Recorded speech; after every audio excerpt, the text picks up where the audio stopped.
ಬ್ರಹ್ಮಚಾರಿ ಹನುಮಂತನಿಗೆ ಆಗಿತ್ತು 3 ಮದುವೆ. ಹನುಮಂತನ ಮಗನ ಬಗ್ಗೆ ನಿಮಗೆ ಗೊತ್ತಾ? 3 ಮದುವೆಯಾದರೂ ಆಂಜನೇಯ ಬ್ರಹ್ಮಚಾರಿ ಹೇಗೆ? ಹನುಮಂತನ 10 ಅತಿದೊಡ್ಡ ರಹಸ್ಯಗಳು. ವಿಡಿಯೋವನ್ನು ಶುರು ಮಾಡೋದಕ್ಕಿಂತ ಮುಂಚೆ ನೀವೇನಾದರೂ ಆಂಜನೇಯನ ಭಕ್ತರಾಗಿದ್ದರೆ ಜೈ ಆಂಜನೇಯ, ಜೈ ಹನುಮಾನ್ ಅಂತ ಕಮೆಂಟ್ ಮಾಡಿ ಹಾಗೂ ವಿಡಿಯೋಗೆ ಒಂದು ಲೈಕ್ ಕೊಡಿ. ಹನುಮಂತ ತ್ರೇತಾಯುಗದಲ್ಲಿ ಅಂಜನಿ ಮತ್ತು ಕೇಸರಿಯ ಮಗನಾಗಿ ಜನಿಸ್ತಾನೆ. ಹನುಮಂತ ಸೀತೆಯನ್ನ ಹುಡುಕುತ್ತಾ ಲಂಕೆಯನ್ನ ಸೇರ್ಕೊಳ್ತಾನೆ. ಅಲ್ಲಿ ಸೀತಾದೇವಿಗೆ ಶ್ರೀರಾಮನ ಸಂದೇಶವನ್ನ ಕೊಡ್ತಾನೆ. ಇದರಿಂದ ಸೀತಾದೇವಿ ಸಂತೋಷಪಟ್ಟ ಹನುಮಂತನಿಗೆ ಅಮರತ್ವವನ್ನ ಹೊಂದುವ ಹಾಗೆ ವರವನ್ನ ಕೊಡ್ತಾಳೆ. ಈ ವರದ ಕಾರಣದಿಂದಲೇ ಹನುಮಂತ ಕಲಿಯುಗದಲ್ಲಿ ವಿಷ್ಣುವಿನ 10 ಅವತಾರಗಳು ಮುಗಿಯುವವರೆಗೂ ಭೂಮಿಯ ಮೇಲೆ ಜೀವಿಸ್ತಾ ಇದ್ದಾರೆ. ಹನುಮಂತ ಬ್ರಹ್ಮಚಾರಿ ಅಂತ ನಿಮಗೆಲ್ಲ ಗೊತ್ತಾಗಿದೆ. ಆದರೆ ಹನುಮಂತನಿಗೂ ಕೂಡ ಒಬ್ಬ ಮಗ ಇದ್ದಾನೆ ಅಂತ ನಿಮಗೆ ಗೊತ್ತಿದೆಯಾ? ಲಂಕಾ ನಗರವನ್ನ ಬೆಂಕಿಯಿಂದ ಸುಟ್ಟು ಹಾಕಿದ ನಂತರ ಹನುಮಂತ ತನ್ನ ಬಾಲಕ್ಕೆ ಹೊತ್ತಿಕೊಳ್ಳುವ ಬೆಂಕಿಯನ್ನ ಆರಿಸಿಕೊಳ್ಳುವುದಕ್ಕೆ ಸಮೀಪದಲ್ಲಿರುವ ಸಮುದ್ರದಲ್ಲಿ ಜಿಗಿದು ಬಾಲಕ್ಕೆ ಹೊತ್ತಿಕೊಂಡಿದ್ದ ಬೆಂಕಿಯನ್ನ ಆರಿಸಿಕೊಳ್ತಾನೆ. ಆ ಸಮಯದಲ್ಲಿ ಹನುಮಂತನ ಶರೀರ ತುಂಬಾ ಸುಟ್ಟು ಬೆವರು ಬಂದಿರತ್ತೆ. ಆ ಬೆವರಿನ ಹನಿಗಳನ್ನ ಒಂದು ಮೀನು ಆಹಾರವಾಗಿ ತೆಗೆದುಕೊಂಡು ಆ ಮೀನು ಗರ್ಭವತಿಯಾಗತ್ತೆ. ಇದರಿಂದ ಆ ಮೀನು ಮಕರಧ್ವಜ ಎಂಬ ಮಗುವಿಗೆ ಜನ್ಮ ಕೊಡುತ್ತಾಳೆ. ಮಕರಧ್ವಜ ಅರ್ಧ ಭಾಗ ಕೋತಿಯಂತೆ ಮತ್ತು ಅರ್ಧ ಭಾಗ ಮೀನಿನಂತೆ ಶರೀರವನ್ನ ಹೊಂದಿರುತ್ತಾನೆ. ಅಹಿರಾವಣನ ಜೊತೆ ಯುದ್ಧದ ನಂತರ ಹನುಮಂತ ತನಗೂ ಕೂಡ ಒಬ್ಬ ಮಗ ಇದ್ದಾನೆ ಅಂತ ತಿಳಿದುಕೊಂಡು ಮಕರಧ್ವಜವನ್ನ ಭೇಟಿಯಾಗ್ತಾನೆ. ಹಿಂದಿನ ದಿನಗಳಲ್ಲಿ ಬಹಳಷ್ಟು ಜನ ಹನುಮಂತ ಕೋತಿಯಂತೆಯೇ ಅಂದುಕೊಳ್ತಾ ಇದ್ರು. ಆದರೆ ನಾವು ಮಹರ್ಷಿ ವಾಲ್ಮೀಕಿಯ ರಾಮಾಯಣವನ್ನ ಸರಿಯಾಗಿ ಅಧ್ಯಯನ ಮಾಡಿದ್ರೆ ಕೋತಿಗಳ ಹೆಸರನ್ನ ಕಥೆಯನ್ನ ಹೇಳಲಾಗತ್ತೆ. ಅಷ್ಟೇ ಅಲ್ಲ, ಈ ಕೋತಿಗಳು ಸೇಮ್ ಹನುಮಂತನ ಹೋಲಿಕೆಯನ್ನ ಹೊಂದಿವೆ. ಆದರೆ ಅರ್ಧ ಆಯುಧಗಳು ಮಾತ್ರ ಸ್ವಲ್ಪ ವಿಭಿನ್ನವಾಗಿವೆ. ಅಮೆರಿಕದಲ್ಲೂ ಕೂಡ ಕೋತಿಗಳನ್ನ ಪೂಜೆ ಮಾಡಲಾಗತ್ತೆ. ಕಾಡುಗಳಲ್ಲಿ ಶಾಸ್ತ್ರಜ್ಞರು ಅವುಗಳನ್ನ ಕಂಡು ಹಿಡಿಯಲು ಪ್ರಯತ್ನಿಸಿದಾಗ ಅವರು ಪುರಾತನ ಕಾಲದ ದೇವಾಲಯಗಳನ್ನು ಕೂಡ ಕಂಡುಕೊಂಡಿದ್ದಾರೆ. ಇಲ್ಲಿ ದೇವಾಲಯದ ಕೋಟೆಗಳ ಮೇಲೆ ಕೋತಿ ದೇವರ ವಿಗ್ರಹಗಳು ಬಹಳಷ್ಟು ಇವೆ. ಈ ವಿಗ್ರಹ ಹನುಮಂತನ ಹಾಗೆ ಸೇಮ್ ಟು ಸೇಮ್ ಇರುತ್ತೆ. ಒಂದು ಸಲ ನೀವೇ ನೋಡಿ, ಹನುಮಂತನ 108 ಹೆಸರುಗಳನ್ನ ಬರೆಯಲಾಗಿದೆ ಮತ್ತು ಆ ಪ್ರತಿಯೊಂದು ಹೆಸರಿಗೂ ಕೂಡ ಬೇರೆ ಬೇರೆ ಅರ್ಥಗಳು ಇವೆ. ಹಂಪಿಯಲ್ಲಿರುವ ಋಷಿಮುಖ ಪರ್ವತವನ್ನ ಇಂದಿಗೂ ಕೂಡ ಮಾತಂಗ ಪರ್ವತ ಅಂತ ಕರೆಯಲಾಗತ್ತೆ. ಹನುಮಂತ ಮಾತಂಗ ಋಷಿಯ ಆಶ್ರಮದಲ್ಲಿ ಜನಿಸಿದ್ದಾನೆ ಅಂತ ಹೇಳಲಾಗತ್ತೆ. ಶ್ರೀರಾಮ ಹುಟ್ಟೋಕು ಮುಂಚೆಯೇ ಹನುಮಂತ ಜನಿಸಿದ್ದಾನೆ. ಹನುಮಂತ ಚೈತ್ರ ಮಾಸದ ಶುಕ್ಲ ಪೂರ್ಣಿಮೆ ದಿನದಂದು ಜನಿಸಿದ್ದ. ಇಂದಿಗೂ ಕೂಡ ಈ ಪ್ರದೇಶವನ್ನ ಹಂಪಿಗೆ ಸಮೀಪದಲ್ಲಿ ಹಾಗೆಯೇ ಭದ್ರಪಡಿಸಲಾಗಿದೆ. ಭಕ್ತರು ದರ್ಶನ ಪಡೆಯೋದಕ್ಕೆ ಇಲ್ಲಿಗೆ ಪ್ರತಿದಿನ ಬರ್ತಾರೆ, ಹೋಗ್ತಾರೆ. ಶ್ರೀರಾಮ ಹನುಮಂತನಿಗೆ ಒಂದು ವರವನ್ನ ಕೊಡ್ತಾನೆ. ಅದೇನಂದ್ರೆ ಆತ ಮುಂದಿನ ಬ್ರಹ್ಮ ಆಗ್ತಾನೆ. ಆ ಬ್ರಹ್ಮ 100 ವರ್ಷಗಳ ಕಾಲ ಮೋಕ್ಷ ಪಡೆಯುತ್ತಾನೆ. ಆತನ ಸ್ಥಾನದಲ್ಲಿ ಹೊಸ ಬ್ರಹ್ಮ ಉದ್ಭವಿಸುತ್ತಾನೆ ಅಂತ ವರವನ್ನ ಕೊಡ್ತಾನೆ. ಇಲ್ಲಿ ಒಂದು ವಿಷಯವನ್ನ ತಿಳಿದುಕೊಳ್ಳಬೇಕು. ಅದೇನಂದ್ರೆ ಬ್ರಹ್ಮನು ಒಂದು ದಿನ ಹನುಮಂತನು ಸಾಧಾರಣ ಕೋತಿಯಲ್ಲ ಎಂದು ಬೇರೆ ಜಾತಿಗೆ ಸೇರಿದವನು ಅಂತ ಗೊತ್ತಾಗತ್ತೆ. ಸಂಸ್ಕೃತದಲ್ಲಿ ಕೋತಿಗಳಿಗೆ ಕೋತಿ ಎಂಬ ಪದವನ್ನ ಬಳಸೋದಿಲ್ಲ. ಕೋತಿಗಳನ್ನ ಕಪ್ಪಿ ಎಂಬ ಹೆಸರಿನಿಂದ ಕರೆಯಲಾಗತ್ತೆ. ಈ ರೀತಿ ಕೋತಿಗಳು ಸೆಪರೇಟ್ ಒಂದು ಜಾತಿಗೆ ಬದಲಾಗಿವೆ. ಈ ಹೊಸ ಅಧ್ಯಯನಗಳಲ್ಲಿ 2 ರಿಂದ 3 ವರ್ಷಗಳ ಹಿಂದೆ ಅನೇಕ ಜಾತಿಯ ಕೋತಿಗಳು ಇದ್ದವು ಅಂತ ನಿರೂಪಿಸಲಾಗಿದೆ. ಅಷ್ಟೇ ಅಲ್ಲ, ಆ ಜಾತಿಗೆ ಸಂಬಂಧಿಸಿದ ಅಸ್ಥಿಪಂಜರಗಳು ಕೂಡ ಸಿಕ್ಕಿವೆ. ಇದನ್ನ ನಿಯಂಡರ್ ತಲ್ಸ್ ಅಂತ ಕರೆಯಲಾಗತ್ತೆ. ಇದೇ ರೀತಿ ಮನುಷ್ಯರಲ್ಲೂ ಕೂಡ ಬೇರೆ ಜಾತಿಗಳು ಇದ್ವು. ಕಾಲಾನುಗುಣಕ್ಕೆ ತಕ್ಕಂತೆ ಅವೆಲ್ಲವೂ ಕೂಡ ಅಳೆದು ಹೋಗಿವೆ. ಇನ್ನು ಹನುಮಂತ ಮಹಾಶಿವನ 11ನೇ ರುದ್ರಾವತಾರ ಅಂತ ಹೇಳಲಾಗತ್ತೆ.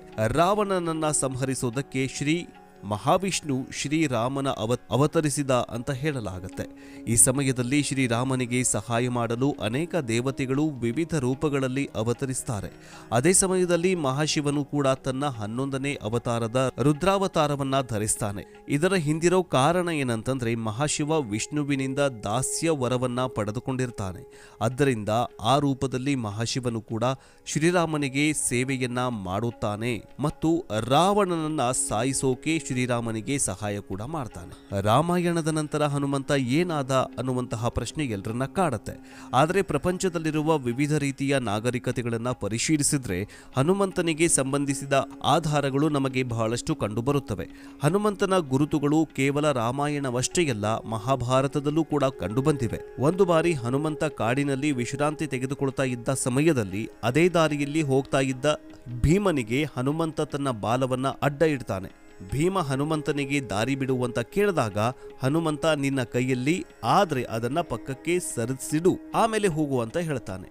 ಕೋಪಗೊಂಡ ಭೀಮನ ಪ್ರಯತ್ನ ವಿಫಲಗೊಂಡು ಆತ ಮಾಮೂಲಿ ವಾನರ ಅಲ್ಲ ಅಂತ ತಿಳಿದುಕೊಂಡು ಆತ ಹನುಮಂತ ಅಂತ ಗೊತ್ತಾಗತ್ತೆ. ಅರ್ಜುನನ ರಥದ ಧ್ವಜದಲ್ಲಿ ಹನುಮಂತ ಇದ್ದ. ಯುದ್ಧ ಮುಗಿದ ಸಮಯದಲ್ಲಿ ಅರ್ಜುನ ರಥವನ್ನ ಇಳಿದಾಗ ಆತನ ರಥ ಬೂದಿಯಾಗಿ ಬಿಡತ್ತೆ. ದೊಡ್ಡ ದೊಡ್ಡ ಭಯಂಕರವಾದ ಅಸ್ತ್ರಗಳಿಗೂ ಕೂಡ ಹನುಮಂತ ಇರುವವರೆಗೂ ಏನೂ ಕೂಡ ಮಾಡೋದಕ್ಕಾಗಲ್ಲ. ಹೀಗೆ ಹನುಮಂತನ ಬಗ್ಗೆ ಹೇಳ್ತಾ ಹೋದ್ರೆ ಮುಗಿಯೋದೇ ಇಲ್ಲ. ಇಂದಿಗೂ ಹನುಮಂತ ಬದುಕಿದ್ದಾನೆ, ಸೀತಾಮಾತೆ ಕೊಟ್ಟ ವರದಿಂದ ಚಿರಂಜೀವಿಯಾಗಿದ್ದಾನೆ. ಇನ್ನು ಇದಿಷ್ಟೇ ಅಲ್ಲದೆ ಹನುಮಂತ ಬ್ರಹ್ಮಚಾರಿಯೂ ಕೂಡ ಇದ್ದಾನೆ ಅನ್ನೋದು ಎಲ್ರಿಗೂ ಕೂಡ ಗೊತ್ತಿರೋ ವಿಚಾರ. ಆದರೆ ನಿಮಗೆ ಗೊತ್ತಾ, ಇದೇ ಆಂಜನೇಯ ಒಂದಲ್ಲ ಎರಡಲ್ಲ 3 ಮದುವೆಯಾಗಿದ್ದಾನೆ. ಈ ಬಗ್ಗೆ ಪುರಾಣಗಳಲ್ಲೂ ಕೂಡ ಉಲ್ಲೇಖ ಮಾಡಲಾಗಿದೆ. ಕ್ರಮೇಣ ಒಂದಿಷ್ಟು ಕಟ್ಟುಪಾಡುಗಳಿಗೆ ಕಟ್ಟು ಬಿದ್ದು ಹನುಮಂತ ಮದುವೆಯಾಗಬೇಕಾಯಿತು. ಆದರೆ 3 ಮದುವೆಯಾದರೂ ಹನುಮಂತ ಈಗಲೂ ಕೂಡ ಆಜನ್ಮ ಬ್ರಹ್ಮಚಾರಿಯಾಗಿಯೇ ಉಳಿದುಕೊಂಡಿದ್ದಾನೆ ಅನ್ನೋದೇ ವಿಶೇಷ. ಇನ್ನು ಹನುಮಂತ ಮಹಾಶಿವನ 11ನೇ ರುದ್ರಾವತಾರ ಅಂತ ಹೇಳಲಾಗತ್ತೆ. ರಾವಣನನ್ನ ಸಂಹರಿಸೋದಕ್ಕೆ ಶ್ರೀ ಮಹಾವಿಷ್ಣು ಶ್ರೀರಾಮನ ಅವತರಿಸಿದ ಅಂತ ಹೇಳಲಾಗತ್ತೆ.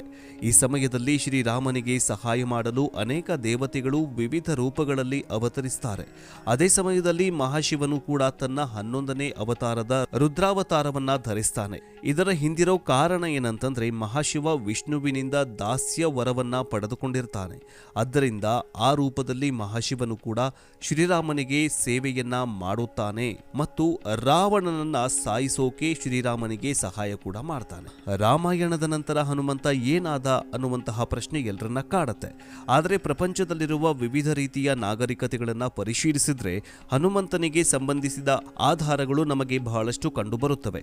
ಹನುಮಂತನ ಗುರುತುಗಳು ಕೇವಲ ರಾಮಾಯಣವಷ್ಟೇ ಅಲ್ಲ, ಮಹಾಭಾರತದಲ್ಲೂ ಕೂಡ ಕಂಡುಬಂದಿವೆ. ಒಂದು ಬಾರಿ ಹನುಮಂತ ಕಾಡಿನಲ್ಲಿ ವಿಶ್ರಾಂತಿ ತೆಗೆದುಕೊಳ್ತಾ ಇದ್ದ ಸಮಯದಲ್ಲಿ ಅದೇ ದಾರಿಯಲ್ಲಿ ಹೋಗ್ತಾ ಇದ್ದ ಭೀಮನಿಗೆ ಹನುಮಂತ ತನ್ನ ಬಾಲವನ್ನ ಅಡ್ಡ ಇಡ್ತಾನೆ. ಭೀಮ ಹನುಮಂತನಿಗೆ ದಾರಿ ಬಿಡುವಂತ ಕೇಳಿದಾಗ ಹನುಮಂತ ನಿನ್ನ ಕೈಯಲ್ಲಿ ಆದ್ರೆ ಅದನ್ನ ಪಕ್ಕಕ್ಕೆ ಸರಿಸಿಡು, ಆಮೇಲೆ ಹೋಗುವಂತ ಹೇಳ್ತಾನೆ.